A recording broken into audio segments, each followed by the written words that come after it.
قدرت ایک الگ چیز ہے، اختیار ہونا ایک الگ چیز ہے، اور عدل سے کام لینا، اپنی قدرت اور اختیار میں عدل کو قائم رکھنا، یہ ایک الگ چیز ہے۔ تو بہرحال اصول دین 5 ہے، اول توحید، دوسرے عدل، تیسرے نبوت، چوتھے امامت، پانچویں قیامت۔ اب ہمارے یہاں عدل کی اہمیت اتنی زیادہ ہے کہ اگر کسی نے چاند کی گواہی دی ہے کہ صاحب 29 کا چاند ہو گیا، تو اب وہاں پہ شرط یہ کہ دیکھا جائے گا کہ جو گواہی چاند کی دے رہا ہے وہ عادل ہے یا نہیں۔ تو چاند کی گواہی دینے والے کے لیے بھی ہم دیکھیں گے کہ وہ عادل ہے یا نہیں۔ ہمارے یہاں مسجد میں جو نماز پڑھاتے ہیں امام صاحب، تو وہ چند رکعت نماز کے امام ہیں، مگر ہم یہ دیکھیں گے کہ وہ عادل ہیں یا نہیں۔ جن کی ہم تقلید کرتے ہیں مرجع وقت، ان کے ہاں بھی جہاں تمام شرطیں، ان میں سے ایک شرط یہ ہے کہ عادل ہونا ضروری ہے۔ تو عدل کا اتنا اہم ہمارے ہاں معاملہ ہے کہ ہم چاند کی گواہی دینے والے سے لے کے مسجد کے امام سے لے کے امام، رسول، نبی تک سب کو عادل پسند کرتے ہیں اور عادل ہی کو قبول کرتے ہیں۔ تو ظاہر سی بات ہے کہ جو ان سب کا خدا ہے، ان سب کا پروردگار ہے، اس کو بھی ہم عادل مانیں گے۔ اللہ کے عدل سے انکار انہی لوگوں نے کیا ہے جن لوگوں نے ایسے حاکموں، ایسے بادشاہوں کو مانا ہے جنہوں نے ظلم کیا ہے۔ تو ان کے ظلم کو چھپانے کے لیے یہ ایک عقیدہ نکالا گیا کہ اللہ جسے چاہے دوزخ میں بھیجے، جسے چاہے جنت میں بھیجے، یعنی وہاں پہ کوئی کام ظلم نہیں ہے، اس کو اختیار ہے، وہ جو چاہے وہ کرے۔ تو اب چونکہ بادشاہ جو ہوتا ہے اس کو یہ لوگ اولی الامر کہتے ہیں کہ جو بھی بادشاہ وہ اولی الامر ہے۔ تو چونکہ اللہ کی جانب سے یہ اولی الامر قائم کیا گیا ہے، تو جب اللہ جس کے ساتھ جو چاہے وہ سلوک کرے، تو اس کے بھیجے ہوئے نمائندے اور بندے بھی جس کے ساتھ چاہیں جو سلوک کریں، اعتراض نہیں کرنا چاہیے۔ صرف ان ظالموں کے ظلم کو چھپانے کے لیے، ظالموں کے ظلم پہ پردہ ڈالنے کے لیے، ایک جواز کا پہلو نکالنے کے لیے اللہ کے عدل کا بھی انکار کر دیا گیا۔ حالانکہ آپ دیکھیے کہ جب جناب ابراہیم کو نبوت کے ساتھ ساتھ امامت کا، یعنی نبی تھے، رسول تھے، خلیل تھے، لیکن جب امامت کا عہدہ ملا اور ارشاد ہوا کہ بسم اللہ الرحمن الرحیم انی جاعلک للناس اماما، اے ابراہیم میں آپ کو لوگوں کا امام بنانے والا ہوں، تو جناب ابراہیم نے بے ساختہ کہا کہ ومن ذریتی، پروردگار کیا میری ذریت میں، میری نسل میں بھی یہ عہدہ منتقل ہوگا؟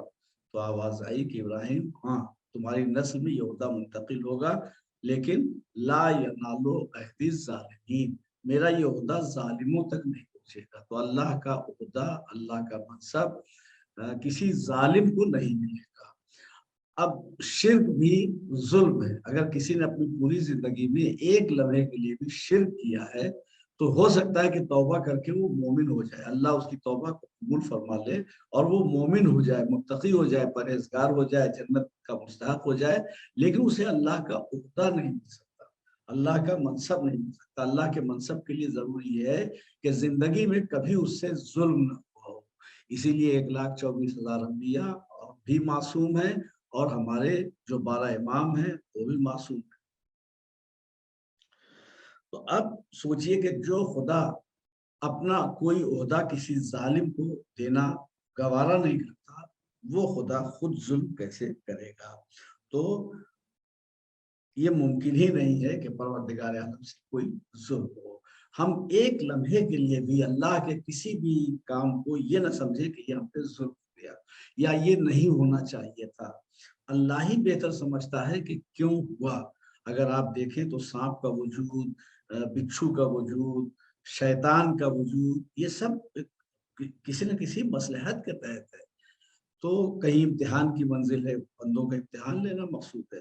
آج دیکھیے کہ آج جو صورتحال ہے کہ کتنے مومنین ایسے ہیں جو نمازی ہیں، پرہیزگار ہیں، متقی ہیں، مگر کتنی مصیبتوں بھری زندگی گزار رہے ہیں، کیسی کیسی بیماریاں لگی ہوئی ہیں ان کو۔ ہو سکتا ہے یہ ان کا امتحان ہو سکتا ہے کہ دنیا میں کوئی خطا ہوئی ہو تو اللہ یہ چاہتا ہو کہ اس کی سزا اسی دنیا میں دے دیں تاکہ آخرت کی سزا سے یہ محفوظ رہ جائے۔ تو ہم اللہ کی مصلحتوں کو سمجھ نہیں سکتے۔ تو پروردگار عالم کسی پہ ظلم نہیں کرتا، اور ہمارا عقیدہ، اگر ہم مسلمان ہیں تو ہمارا عقیدہ قرآن مجید پہ ہے، اگر ہم مسلمان ہیں تو ہمارا عقیدہ رسول کے اقوال پہ ہے. اگر ہم مسلمان ہیں تو ہمارا عقیدہ چاردہ معصومین کے اقوال پہ ہے. تو آپ دیکھیے کہ قرآن مجید میں بہت صاف لفظوں میں ہے. سورہ حام میم سجدہ آیت نمبر 46 حام میم سجدہ آیت نمبر 46 بسم اللہ الرحمن الرحیم وما ربک بظلام للعبید. پروردگار عالم بندوں پہ ظلم نہیں کرتا. اب ظاہر سی بات ہے کہ اگر خدا خود ظلم کرے گا تو ظالم کو سزا کیسے دے گا. ایک واقعہ جو تاریخ میں ملتا ہے کہ خلیفہ دوم کے زمانے میں ایک شخص تھا جس نے بدکاری کی تھی، اور بدکاری کی جو سزا ہوتی ہے وہ سزا خلیفہ دوم کی طرف سے نافذ کی گئی. تو جس اعتبار سے جرم تھا اس کا، اسی اعتبار سے حد قائم کرنے کا حکم ہوا کہ اس پہ حد قائم کی جائے. تو اس شخص نے یہ کہا کہ مجھ پہ حد وہ قائم کرے، مجھے سزا وہ دے جس نے یہ جرم نہ کیا ہو. تو جو خود وہ جرم کیے ہوئے ہے اس کو سزا دینے کا اختیار نہیں ہے.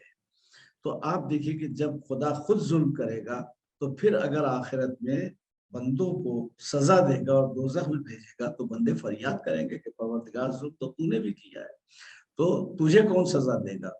تو جو خدا ظالموں کو سزا دے گا اسے سزا دینے کا حق نہیں رہے گا اگر وہ خدا خود ظلم کرے گا. تو اللہ کے عدل میں فضل تو شامل ہو سکتا ہے، اللہ کے عدل میں اس کا کرم تو شامل ہو سکتا ہے، لیکن اللہ کے عدل میں کوئی ظلم نہیں شامل ہو سکتا. ہو سکتا ہے کہ ہم یہ سمجھیں کہ یہ عدل کے خلاف ہے، لیکن اس میں جو مصلحت اللہ کی وہاں بھی اس کا لطف، اس کا کرم شامل ہے. امام ابو حنیفہ اپنے شاگردوں سے کہہ رہے تھے کہ امام جعفر صادق علیہ السلام کی 3 باتیں ہماری سمجھ میں نہیں آتی، جن میں سے ایک بات یہی تھی کہ بندہ جو کرتا ہے وہ اللہ کرتا ہے، اللہ کے حکم سے کرتا ہے، بندوں کو کوئی اختیار نہیں ہے. تو جب جو بندے گناہ کر رہے ہیں وہ اللہ کرتا ہے تو پھر اللہ سزا کیوں دے گا. یہ سزا دینا اس بات کی علامت ہے کہ اللہ بندوں کے عمل میں شریک نہیں بلکہ بندوں کو صاحب اختیار بنایا ہے پروردگار عالم نے.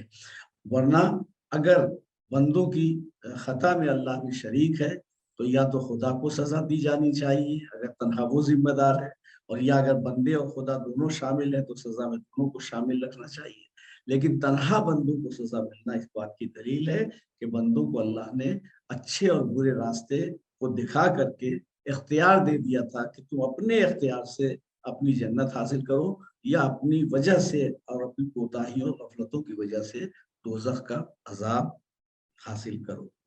تو امام ابو حنیفہ نے اپنے شاگردوں سے کہا کہ امام صادق کی 3 باتیں ہماری سمجھ میں نہیں آتی ہیں. پہلی بات یہ ہے کہ شیطان دوزخ میں جائے گا.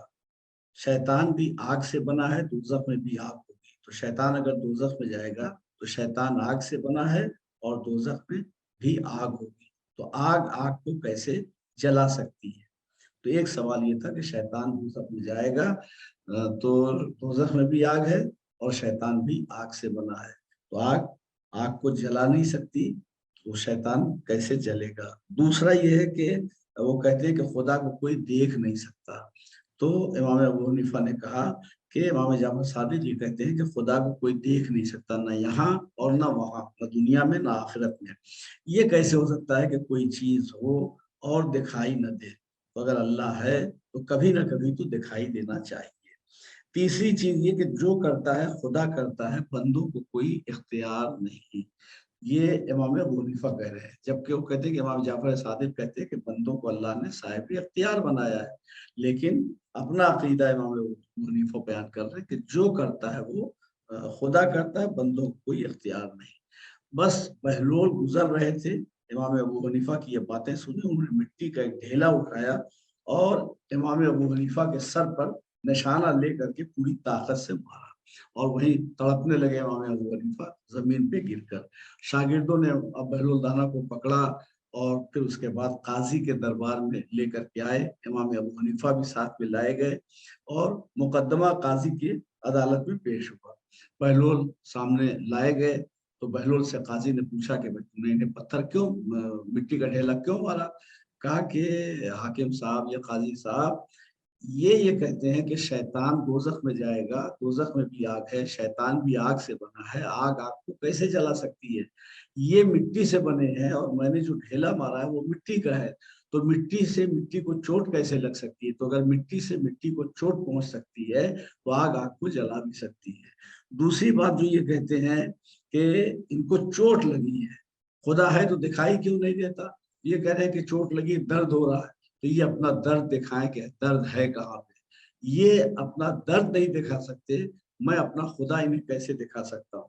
تیسری بات یہ ہے کہ ان کا کہنا ہے کہ جو کرتا ہے وہ خدا کرتا ہے، تو مجھے خواہ آپ لوگ پکڑ کے لائیں، جو سزا آپ کو دینی ہو پروردگار عالم کو سزا دیجئے، چاہے پھانسی دینا ہو، چاہے سولی پہ چڑھانا ہو، چاہے جو کرنا ہو، سزا آپ پروردگار عالم کو دیجئے۔ نتیجہ یہ ہوا کہ امام ابو حنیفہ کی سمجھ میں مٹی کے ایک ڈھیلے سے امام جعفر صادق علیہ السلام کی تینوں باتیں سمجھ میں آ گئی۔